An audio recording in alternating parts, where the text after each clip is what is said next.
हाँ बताई ना हमार गिफ्ट कहाँ बा प्लीज। अरे बेटा तहरा के तहर गिफ्ट दिलावे तले जाता नहीं।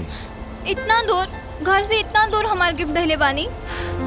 बेटा बस थोड़ा देर और, हाँ थोड़ा देर और रुक जा, तहरा सामने तहर गिफ्ट आ जाई। ना बताई ना प्लीज। अरे थोड़ा देर और बेटा। आई देखा आ गई नीजा। आजा बेटा। पापा केने बा हमार गिफ्ट?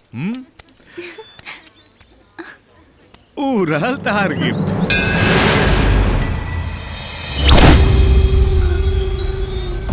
तहार होके वाला जीवन साथी।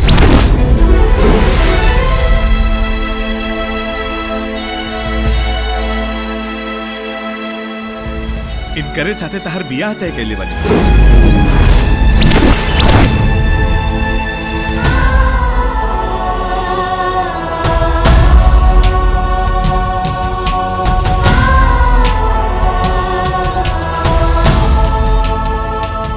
बेटा ये हवन बबुआ जी, शहर के नामी गिरामी बिजनेसमैन।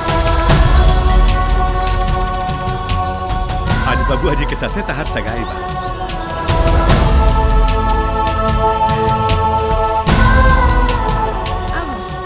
आशीर्वाद दी, गोड़ लागते। खुश रही बबुआ जी।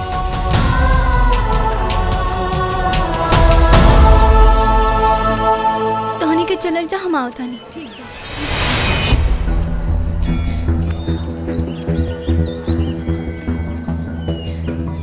नैहरा के मिलल ह पलाई के पलंग करे चोय चोय करे चोय चोय। पार्टनर भाभी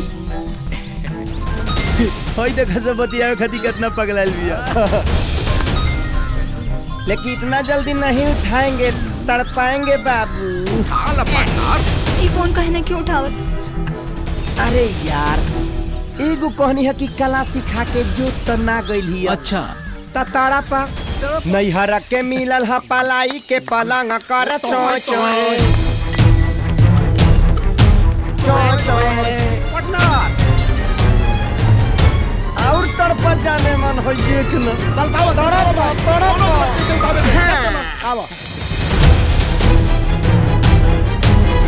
चोय चोय अरे चोय चोय अरे चोय चोय। फोन नहीं के उठावा तो देखो मैसेज आल चालू हो गई। अवे दे करे चोय चोय। जल्दी से चला, कपड़ा बदले के बाद।